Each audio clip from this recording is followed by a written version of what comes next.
야고보서 세 번째 말씀입니다. 긍휼로 차별의 벽을 허물다라는 제목으로 함께 말씀을 나누기를 원합니다. 여러분, 초등학교 수업 시간에 여러 가지 색깔의 셀로판지를 가지고 안경을 만들어 본 경험들이 있을 것입니다. 셀로판지 안경을 쓰고 세상과 사물을 보게 되면 어떻게 보입니까? 세상이 내가 붙여놓은 셀로판지의 색으로 보이거나 혹은 그 색깔이 다른 색과 섞여서 전혀 다른 색으로 보여지게 됩니다.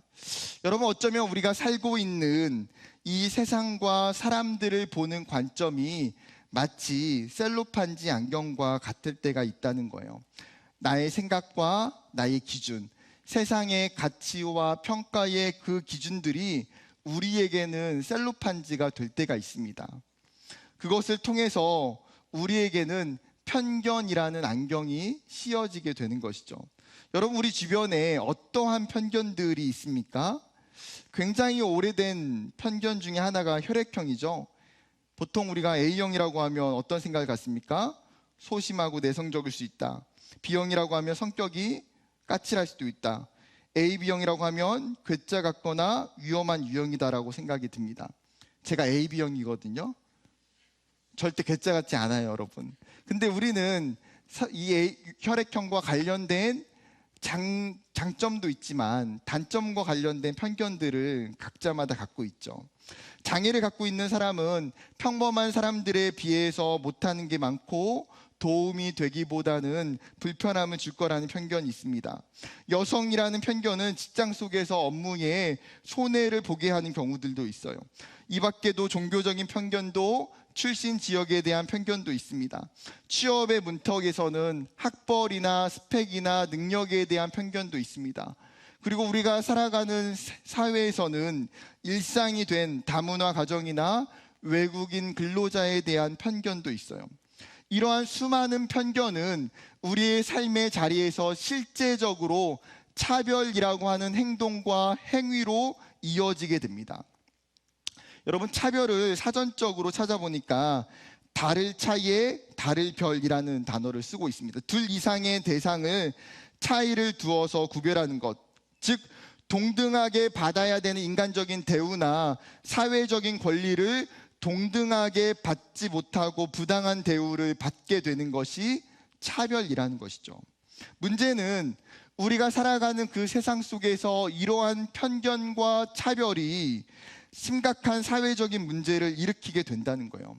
때로는 인간관계 속에서 왕따가 발생할 수도 있고요. 극단적인 선택으로 내몰기도 합니다. 원하는 공동체에 들어가지 못할 때도 있고, 때로는 이러한 차별로 인해서 경제적인 손해와 어려움을 겪게 될 때도 있어요.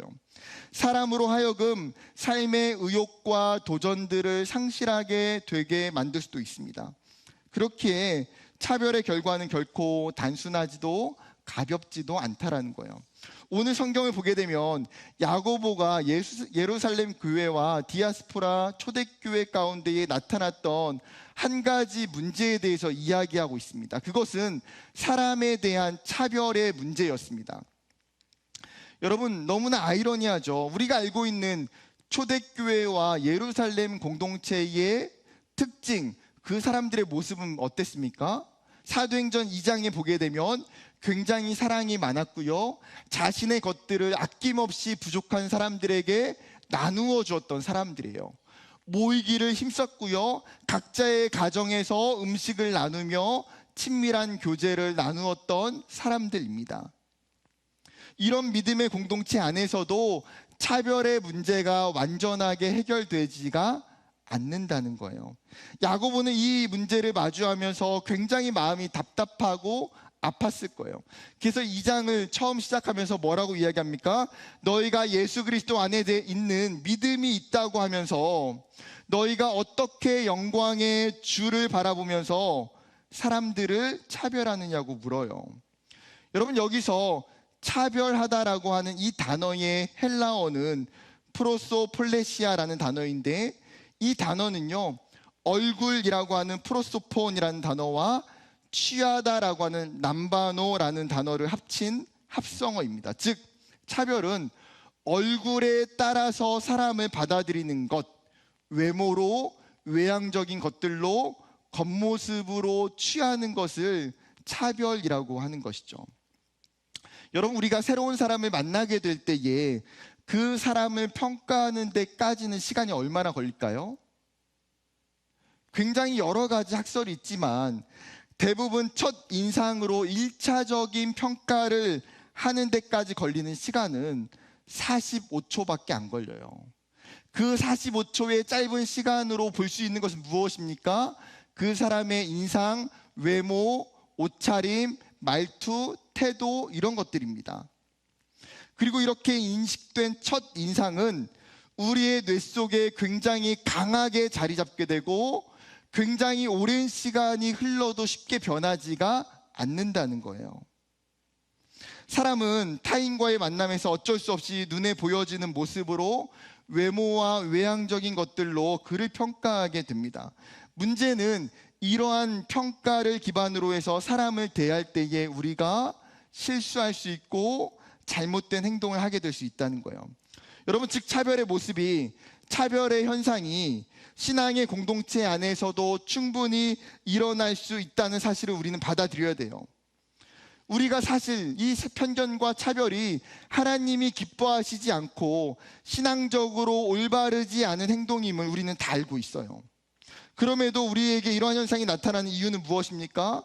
야고보가 이야기하고 있는 것처럼 우리 안에 죄된 본성이 있기 때문이에요. 야고보는 그 죄인된 본성으로 인해서 우리가 쉽게 사람들을 편견을 갖게 되고 차별하게 된다는 거예요. 그렇기에 4절에서 외모로 판단하는 것, 차별하는 것을 악한 생각이라고 단정지어요. 나아가서 그렇게 판단하는 자가 되지 말라는 거죠. 다른 말로는 우리에게 그런 판단을 내릴 권리가 없다는 거예요. 여러분, 인간은 누구나 존귀하고 존엄성을 가진 존재예요.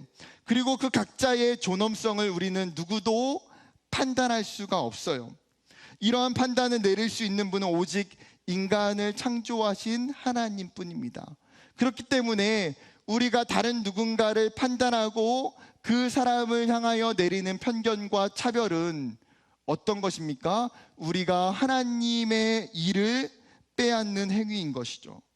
하나님은 성경을 통해서 이러한 부분들을 여러 번 말씀하셨어요. 레위기 19장 15절, 너희는 재판할 때에 불의를 행하지 말며 가난한 자의 편에 들지 말며 세력 있는 자라고 두둔하지 말고 공의로 사람을 재판할지며. 즉 재판할 때에 외형적으로 부자나 가난한 사람이나 차별하지 말고 공평하게 하라는 거예요. 말라기 2장 9절, 너희도 내 길을 지키지 아니하고 율법을 행할 때에 사람에게 치우치게 하였으므로 나도 너희로 하여금 모든 백성 앞에서 멸시와 천대를 당하게 하였느니라 하시니라. 어때요? 재판할 때에 공평치 않고 한쪽에 기울어져서 재판을 하더라는 거예요. 누구에게요? 부자에게, 권력이 있는 사람에게, 외형적인 조건이 좋은 사람들에게. 사랑하는 청년 여러분, 이제 우리의 모습으로 돌아와 봅시다. 나는 과연 내 주변에 있는 사람들, 내 이웃들에게 어떻게 대하고 있는지를 생각해 봐야 돼요. 나는 내 삶 가운데에 편견과 차별이 없이 살고 있는지를 돌아봐야 돼요. 나에게 있어서 내가 좋아하는 사람과 내가 좋아하지 않는 사람들을 나누며 살고 있는 것은 아닌지 돌아봐야 돼요. 나는 외모로, 눈에 보여지는 요소로 사람을 평가하고 있지는 않는지 돌아봐야 돼요. 초대교회 공동체와 우리에게 나타나고 있는 눈으로 보여지는 정보, 외형적으로 보여지는 정보는 지극히 제한적이에요. 그리고 그것은 결코 옳을 수가 없죠. 예를 들어서 여러분, 제가 허름한 옷을 입고 거지 같은 모습으로 교회에, 아니면 제가 살아가고 있는 삶의 자리에 나타났다고 생각해 보세요.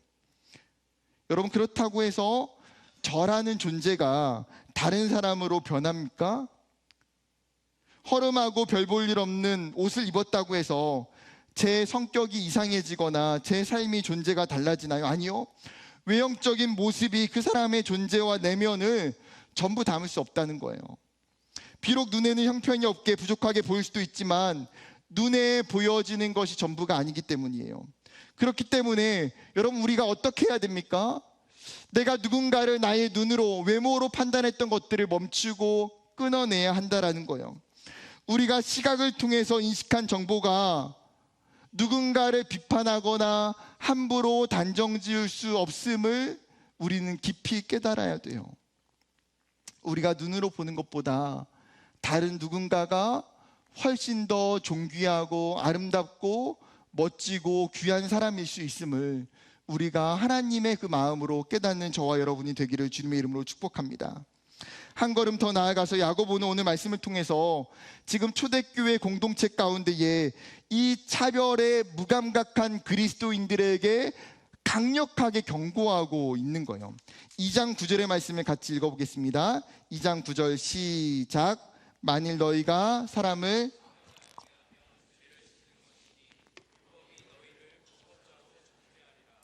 뭐라고요? 너희가 사람을 차별하는 것은 죄다는 거예요. 죄다.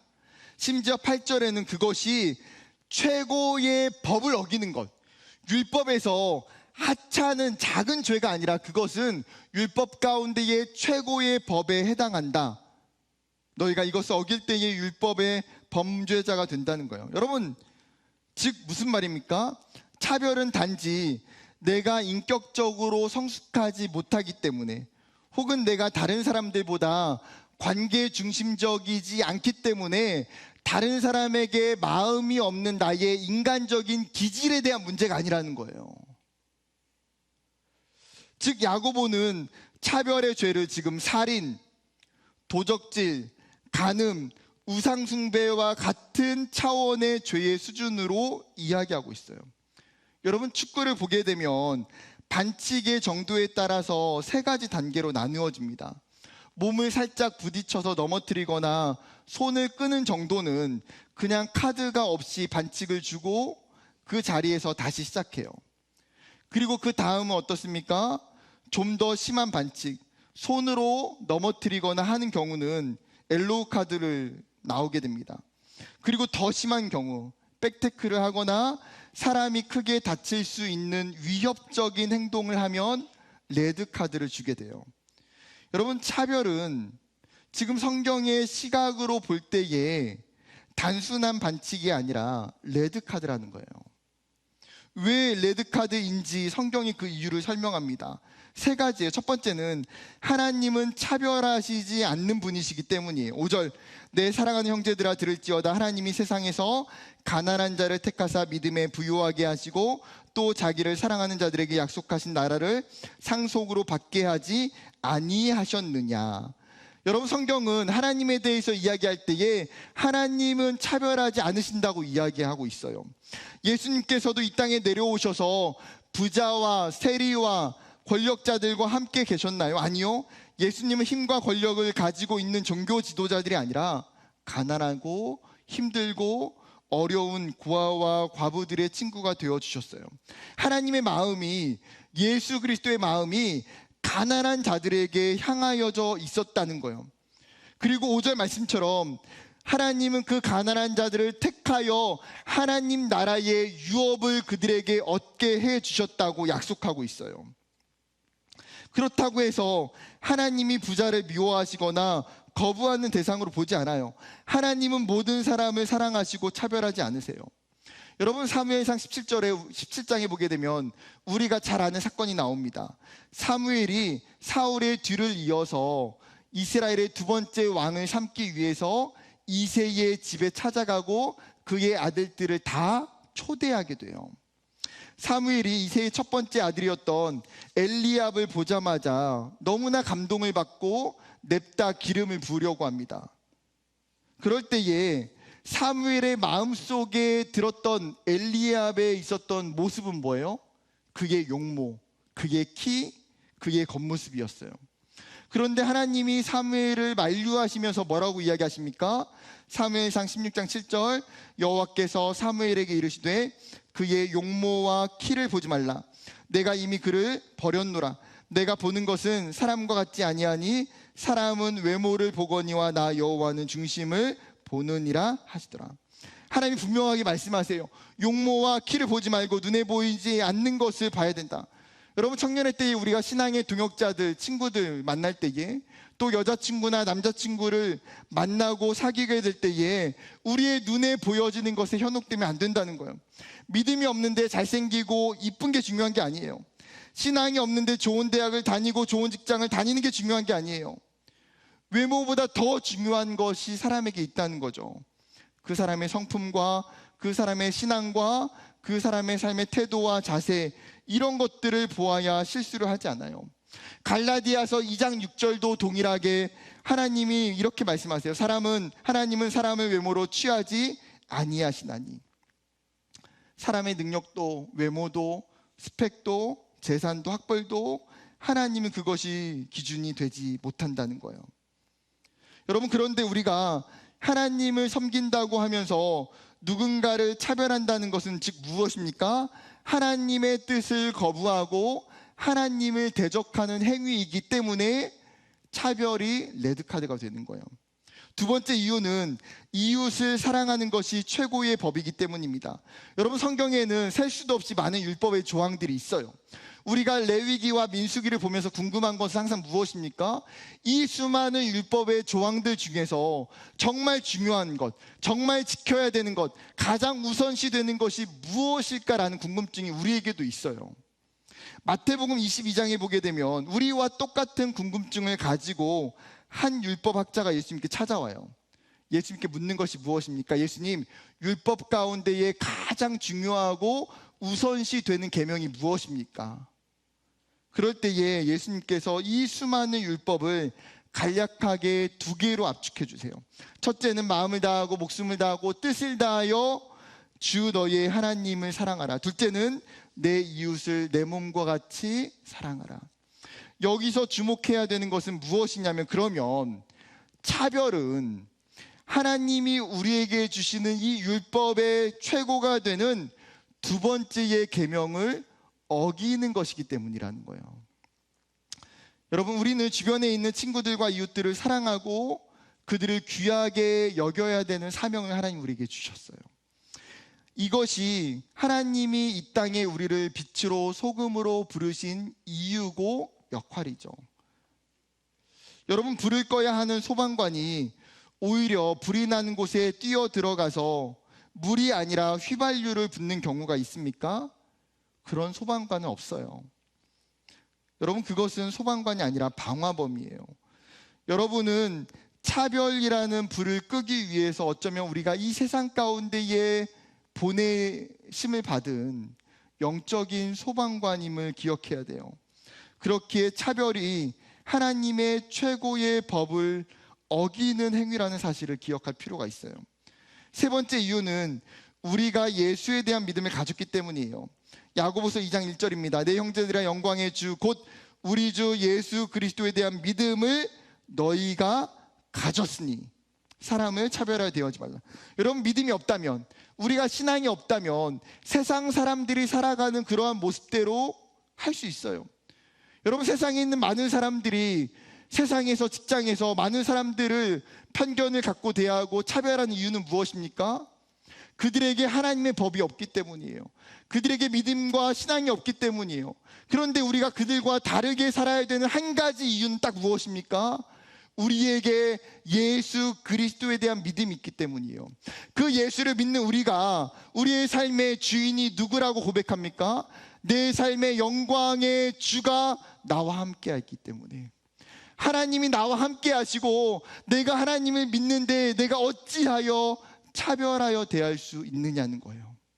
여러분, 우리는 믿음이 있기 때문에, 신앙이 있기 때문에 우리가 누군가를 차별하여 대하는 것이 레드카드일 수 있는 거예요.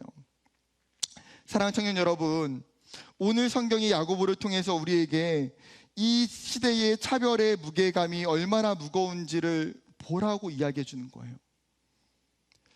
사실 그렇거든요. 우리는 살아가면서 우리 주변에 있는 사람들, 우리 주변에 일어나는 수많은 그 편견과 차별들 가운데에 그렇게 딱히 신경을 쓰지 않고 살아갈 때가 너무나 많아요. 왜요? 때로는 내 일이 아니기 때문에, 때로는 나와 무관하다 여기기 때문에, 때로는 그것이 나에게 중요하다고 여기지 않기 때문이에요. 그러나 오늘 성경이 이야기하고 있는 것처럼 차별이 하나님 앞에서 우리가 얼마나 큰 죄악인지, 그리고 잘못인지를 깊이 인식하고, 여러분, 그것이 우리에게도 내 삶의 문제인 것을 깨닫는 저와 여러분이 되기를 주님의 이름으로 축복합니다. 그렇다면 이제 우리에게 남겨진 질문은 어떻게 하면 이 차별의 문제를 극복할 수 있을까라는 거예요. 여러분, 야고보 사도가 차별의 벽을 허물기 위해서 두 가지를 제시하고 있습니다. 첫 번째 방법은 심판이 있음을 기억해야 한다는 거예요. 야고보서 2장 12절, 너희는 자유의 율법대로 심판받을 자처럼 말도 하고 행하기도 하라. 성경은 우리에게 말해주는 것이 무엇입니까? 하나님의 심판이 있다는 거예요. 우리 모두는 나중에 하나님이 우리를 부르시는 그때에 각자의 시간 속에서 하나님의 심판대 앞에 반드시 서야 돼요. 그리고 그 심판대 앞에서 그에 맞게 말도 하고 행동도 하라고 권면하는 거예요. 여러분, 우리가 누군가의 했던 행동이 아무렇지도 않게 여겨질 수 있지만 그렇지 않다는 거죠. 왜요? 우리의 말과 행동이 하나님 앞에서 감춰질 수가 없기 때문에. 에스겔 선지자도 이스라엘 백성들을 경고하면서 똑같이 이야기해요. 하나님이 너희 각 사람에게 그 사람의 행위대로 심판하신다. 그렇기 때문에 너희가 회개하고 너희가 죄악을 버리라고 선포해요. 여러분, 우리가 TV를 보다 보면 관찰 중심의 예능이 가진 특징이 있어요. 그게 뭘까요? 주인공이 있는 곳은 어디에나 카메라가 있어요. 멀리서 카메라가 수도 없이 쫓아다니면서 그 사람들을 찍기도 하고요. 아니면 집에도 카메라가 설치되어 있고요. 차에도 카메라가 설치되어 있고 직장에도 설치되어 있어요. 그리고 그 카메라는 모든 말과 행동을 다 찍어요. 심지어 그것을 누가 봅니까? 전 국민이 지켜보고 있어요. 여러분, 누군가 나를 수도 없이 카메라로 찍고 그것을 방송에서 보여준다고 하면 그 사람의 행동이 어떻게 될까요? 그 사람의 말이 어떻게 될까요?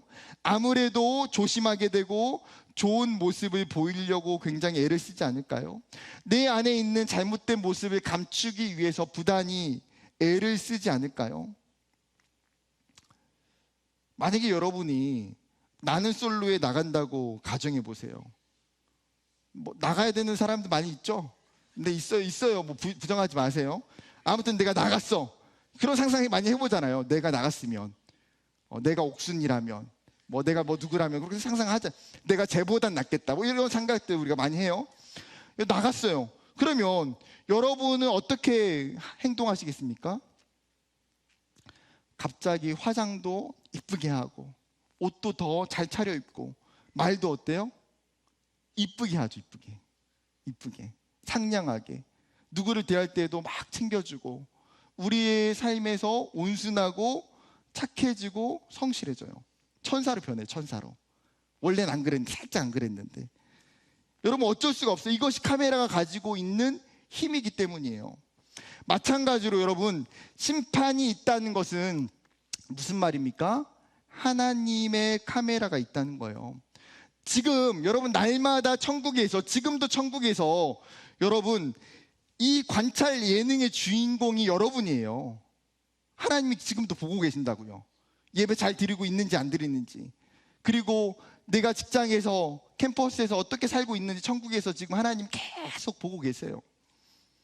여러분, 우리가 그 하나님의 심판대 앞에 있다는 것을 명확하게 깨달아야 돼요. 그리고 심판대 앞에서 공의롭고 정확하게 신앙의 유무와 죄악의 유무가 드러나게 되더라는 거예요.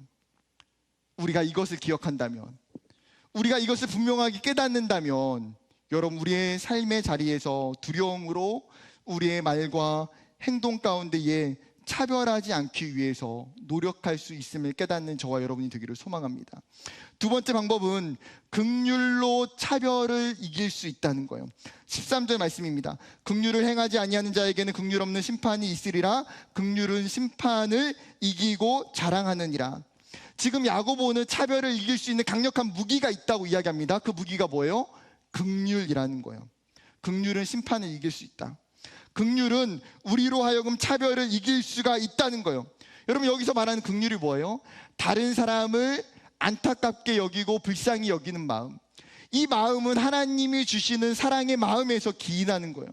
이것은 하나님의 성품에서 기인하는 거예요. 심지어 긍휼에 풍성하신 하나님이 그분의 긍휼로 우리를 끊임없이 사랑해 주셨어요. 그리고 우리가 그분의 긍휼을 분명하게 경험하지 않았습니까? 에베소서 2장 4절과 5절에는 이렇게 말합니다. 긍휼이 풍성하신 하나님이 우리를 사랑하신 그 큰 사랑을 인하여 허물로 죽은 우리를 그리스도와 함께 살리셨고 너희는 은혜로 구원을 받은 것이라. 여러분, 우리는 말할 수 없는 하나님의 십자가의 긍휼을 이미 얻은 자예요. 하나님의 그 풍성하신 긍휼이 우리에게 있다는 것은 무엇입니까? 우리도 동일하게 그 하나님의 사랑으로, 하나님의 긍휼로 다른 사람을 긍휼히 여겨야 한다는 것이죠. 마태복음 9장에 예수님께서 세리와 죄인과 함께 식사하는 장면이 나와요. 그때 바리새인들이 그 예수님의 모습을 보고 예수님께 말하는 것, 제자들에게 말하는 것이 무엇입니까? 너희의 스승은 왜 죄인들과 세리들과 함께 식사하느냐는 거예요. 왜요? 그것이 그 당시에 유대인들이 만들어 놓은 율법에 어긋나기 때문이죠. 그 이야기를 듣고 나서 예수님이 뭐라고 말씀하십니까? 9장 13절 마태복음, 너희는 가서 내가 긍휼을 원하고 제사를 원하지 아니하노라 하신 뜻이 무엇인지 배우라. 나는 의인을 부르러 온 것이 아니요 죄인을 부르러 왔노라 하시니라. 바리새인들아, 너희가 믿음이 있고 신앙이 있는 것처럼 이야기하지만 내가 너희에게 원하는 것은 너희의 그런 종교적 행위가 아니야. 너희가 마음과 믿음 없이 드려지는 너희의 제사가 아니야. 너희에게 필요한 것은 무엇입니까? 긍휼히 여기는, 죄인들을 향한 그 긍휼의 행동과 마음이라는 거예요. 사랑하는 청년 여러분, 우리 안에 예수 그리스도의 그 따뜻한 사랑이, 하나님의 긍휼하신 그 마음이 가득하기를 간절히 축복합니다. 긍휼이 없을 때는요, 사랑이 없을 때는 우리가 다른 사람을 비판하고 정죄할 수밖에 없어요. 다른 사람을 차별하여 대할 수밖에 없어요. 여러분, 그런데 우리의 주변 가운데에 하나님의 사랑이 많은 사람, 하나님의 긍휼의 은혜를 많이 경험한 사람들의 특징은 뭐예요? 그 사람에게는 차별이 없다는 거예요. 왜요? 하나님이 그의 삶 가운데에 그 풍성한 사랑으로 인하여서 다른 사람의 약함을 품어주고 보듬어주고 용납할 수 있기 때문이에요. 우리의 삶에 하나님의 그 마음과 그 긍휼이 있기를 소망해요. 그리고 직장에서, 캠퍼스에서 그 긍휼의 마음을 가지고 우리가 만나는 사람들을 대할 수 있는 저와 여러분이 되기를 주님의 이름으로 축복합니다. 교회는 죄인들이 모인 공동체이기 때문에 교회 안에도 편견이 있고요, 차별이 일어날 수도 있어요. 그러나 교회는 세상과 달리 복음이 있고 예수 그리스도의 사랑으로 그 차별의 벽을 무너뜨리고 이기고 나갈 수 있다는 거예요. 그렇게 사도 바울이 갈라디아 교회 성도들에게 이렇게 이야기합니다. 3장 28절, 너희는 유대인이나 헬라인이나 종이나 자유인이나 남자나 여자나 다 그리스도 예수 안에서 하나이니라. 교회 안에 다양한 계층이 있죠. 지역적인 차이와 신분적인 차이와 성별의 차이와 나이의 차이 등 수많은 다름이 존재해요. 그런데 놀랍게도 교회는 예수 그리스도 안에서 하나이고 동일하다는 거예요. 복음은 우리를 하나 되게 하고 우리를 동등하게 여기도록 만든다는 사실이에요. 여러분, 그렇기에 그리스도인들이 우리가 살아가는 우리의 삶이 세상 사람들과 다르기를 원해요. 세상은 끊임없이 자기의 기득권을 위해서 편을 가르고 차별하려고 해요. 나의 기득권을 포기하지 않으려고 해요. 그러나 교회는, 그러나 그리스도인들의 삶은 그 세상 가운데에 나아가서 그 차별을 허무는 축복의 통로로 하나님 우리를 사용하신다는 거예요. 우리가 살아가는 그 삶의 자리에서 그 차별이라는 구멍을 복음과 사랑을 통해서 메꾸어야만 해요. 여러분, 또 새롭게 1년 동안 새롭게 셀 모임이 시작됩니다. 여러분과 함께하는 동역자들, 리더들, 셀원들을 편견으로 보지 않고 차별로 대하지 않았으면 좋겠어요.